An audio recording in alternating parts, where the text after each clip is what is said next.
देखिए, मेरा नाम एडवोकेट रुखसार अहमद है और मैं मौजपुर वार्ड 40E से मजलिस इत्तेहादुल मुस्लिमीन का के बैनर से इस इलाके में नुमाइंदगी पेश करने की कोशिश कर रहा हूँ। जिस तरह से अभी 5 राज्यों के चुनाव हुए उसमें 2 राज्यों में एमआईएम ने अपना चुनाव लड़ा, लेकिन उनकी सारे जगह जमानतें जब्त हुई, 1-2 जगह बाद में छोड़ दे तो।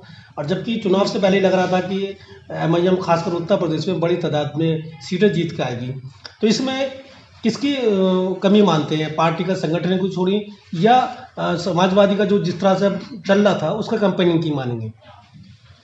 सर, इसका जवाब देने से पहले मैं थोड़ा सा पास्ट में जाना चाहूँगा, तारीख में जाना चाहूँगा।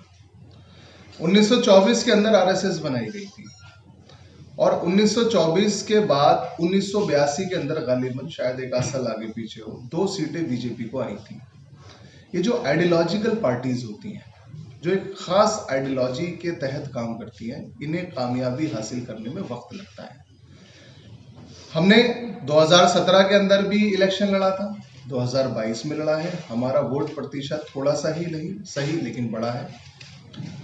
और 2022 में जो हमें वोट नहीं मिला उसके पीछे एक कलेक्टिव फैसला था तमाम माइनॉरिटीज का कि इस बार बीजेपी को रोकने के लिए समाजवादी या गठबंधन को वोट देना है। लेकिन हम तो ये कहेंगे कि ये लड़ाई 80 और 20 की हो गई जो बीजेपी ने कहा था, और अवाम का फैसला अगर बीजेपी को रोकने का था तो वो गलत साबित हुआ। और असद साहब की वो तमाम बातें जो वो यूपी इलेक्शंस में स्टेजेस पे कह रहे थे वो साबित हुए कि मौजपुर वार्ड में आप देखेंगे तो एक बहुत अच्छी वैक्सीन मार्केट है, यहाँ पर एक जैकेट मार्केट है, यहाँ पर लेडीज अंडर गारमेंट मार्केट है, और इसके अलावा जैसे जामा मस्जिद एक फूड एरिया के तौर पर मशहूर है, यहाँ पर भी एक बहुत अच्छी फूड स्ट्रीट है जहाँ पर हम नेशनल इंटरनेशनल टूरिस्ट को अट्रैक्ट कर सकते हैं। हमने ये मुद्दा उठाया कि हमारे यहाँ रोजगार की अपार संभावना है। अगर हम यहाँ पर इन मार्केट्स को डेवलप करेंगे तो हमारे यहाँ पर रेवेन्यू जनरेट होगा, टूरिज्म आएगा, पैसा आएगा, एम्प्लॉयमेंट आएगा। इसके अलावा हमारे इलाके के अंदर पानी की एक बहुत बड़ी समस्या है। जब केजरीवाल साहब ने ये कहा था कि हम आपको फ्री पानी देंगे, उससे पहले भी हमारे यहाँ पर बहुत अच्छा पीने लायक पानी आता था। जैसे ही उन्होंने ये स्कीम लागू करी कि पानी फ्री आना चाहिए, हमारे यहाँ हर घर में 50 से 100 रुपए रोज का पानी हम लोग खरीद के पी रहे हैं, क्योंकि पानी ही आना बंद हो गया।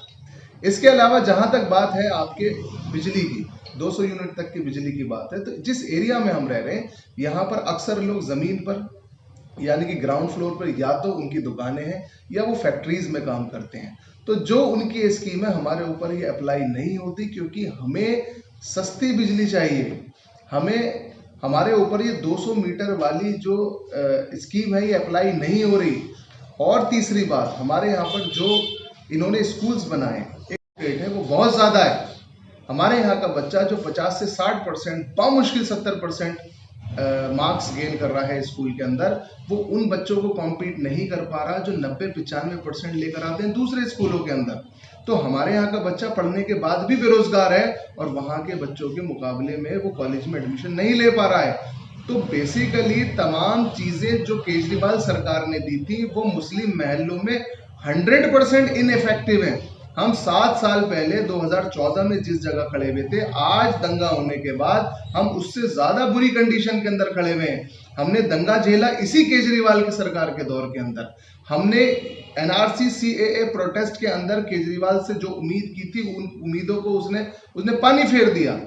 खुद अपने आदेशों के ऊपर दिल्ली सरकार से, दिल्ली पुलिस से उन्होंने मरकज पर ताला लगवाया, एफआईआर करवाई, और आज मरकज का ताला खोलने के लिए दिल्ली सरकार की एनओसी की जरूरत है, वो एनओसी हमें नहीं दे रहे हैं।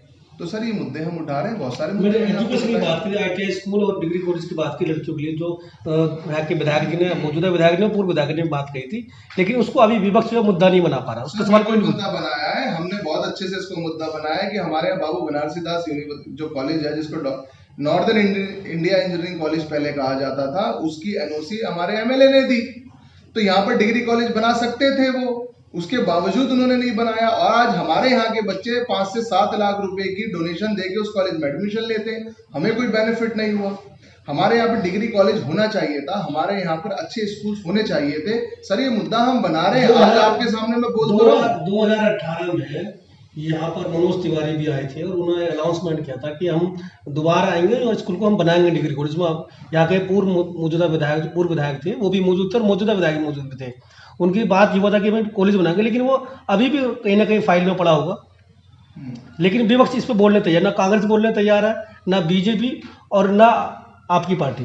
सर मैं तो आपके चैनल के सामने ही अब ये मुद्दा उठा रहा हूँ, दूसरे चैनल्स के सामने उनके सामने मुद्दा उठाऊंगा, और आप मुझसे क्या जैसे जैसे प्रोटेस्ट होते हैं, उसके लिए प्रोटेस्ट होते हैं, आंदोलन होता है, उस तरह से इसको भी सुननी चाहिए। करेंगे, आंदोलन भी करेंगे, प्रोटेस्ट भी करेंगे। आज 19वां दिन है यहाँ पर आए हुए। पार्टी तो यहाँ अभी तक कहीं भी एमआईएम विपक्ष का रोल निभाती नजर नहीं आई। इलाका वाइज लोकल यूनिट्स मुद्दा उठा रही है। स्टेट लेवल पर जैसे राबिया सैफी का हमने मुद्दा उठाया, अभी एक लड़के को तिहाड़ जेल के अंदर मार के मार दिया गया, मोनिस मलिक शायद उसका नाम था, उसका हमने मुद्दा उठाया। ओवैसी साहब के घर के ऊपर हमला हुआ, उसका मुद्दा उठाया। शराब के मुद्दे पर हमने बड़े कैंपेन यहाँ पर चलाए। मसला क्या है कि अगर मीडिया किसी चीज को कवरेज नहीं दे रही है तो इसका मतलब ये नहीं है कि हम वो काम नहीं कर रहे। शुक्रिया।